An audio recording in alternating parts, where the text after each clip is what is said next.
Quizás una de las partes más importantes del cine sea el montaje, hasta el punto de haber cambiado la forma en que la humanidad se vincula con las imágenes y la realidad que nos rodea. La capacidad de hacer cortes en la continuidad del movimiento, unir esos cortes y construir nuevas formas de sentido es la esencia del discurso contemporáneo.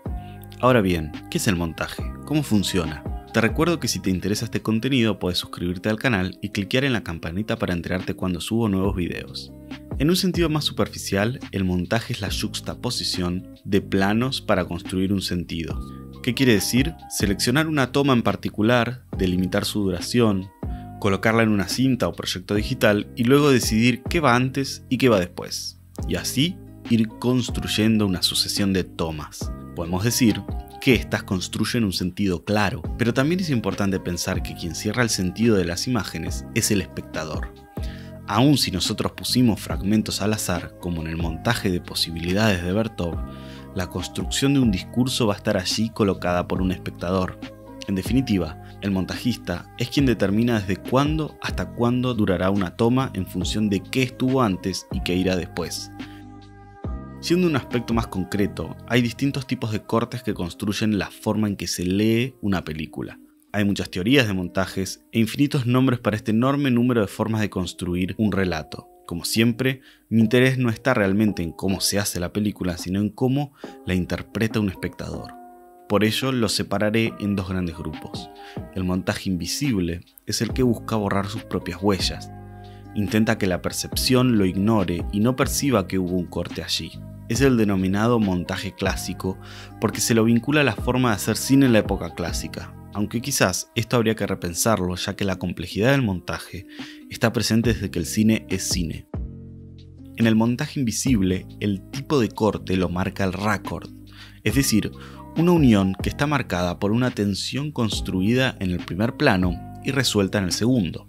Esto nos asegura una orientación clara en el espacio y tiempo para el espectador, haciendo más llevadero el relato. Estas tensiones características del raccord pueden ser por movimiento, donde el corte entre un plano y otro se hace invisible porque un objeto o personaje se mueve. Esta acción genera una tensión visual que lleva al ojo allí y si el corte se hace en el momento indicado, ayuda a borrar sus propias huellas. También puede ser un raccord por intención o mirada. Es la base del plano y contraplano, donde un personaje mira o habla fuera de cámara, generando una tensión que es resuelta cuando se nos muestra la reacción.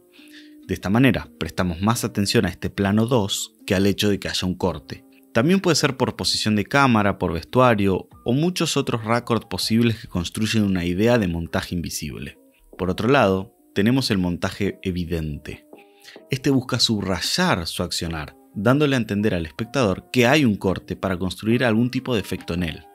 El caso más claro es el montaje alterno y paralelo, donde dos escenas suceden al mismo tiempo con sus montajes invisibles internos para mantener una unidad de contexto, pero van intercambiándose para construir algún tipo de tensión o intención. Allí el montaje se vuelve más evidente que en el interior de la escena. Por otro lado, ya a inicio del siglo XX, el cineasta ruso Eisenstein desarrolla su teoría de montaje de atracciones, un montaje evidente que busca construir un discurso siendo absolutamente visible al espectador. Por ejemplo, en el montaje rítmico, que lo único que une dos planos es su parecido compositivo, pero sin estar anclado a una tensión que se resuelva. De la misma manera, el montaje intelectual, que une dos planos que no tienen una relación audiovisual, elaborando un discurso. Se coloca un plano, se le une a otro que no forma parte del mismo mundo ni de la misma narración, pero construye una mirada discursiva sobre el primero. Es como una observación audiovisual del narrador sobre su relato. Quiero aclarar que todo esto es mucho más complejo, con muchas más formas de montaje, y lo estoy simplificando. Recomiendo leer los propios textos de Eisenstein y dejaré algunos libros recomendados en la descripción del video. Ahora bien, estos fueron a grandes rasgos los dos tipos de montaje que hay, pero la pregunta central es, ¿por qué construye sentido el montaje? Porque, como todo en la percepción humana, nos es mucho más fácil identificar un valor relativo que un valor absoluto. Un plano no lo leemos solo en sí mismo, sino en su relación con lo que sigue y con el todo que se forma en la sucesión. Como espectadores esperamos un sentido de él y continuamente estamos leyendo los cortes de montaje.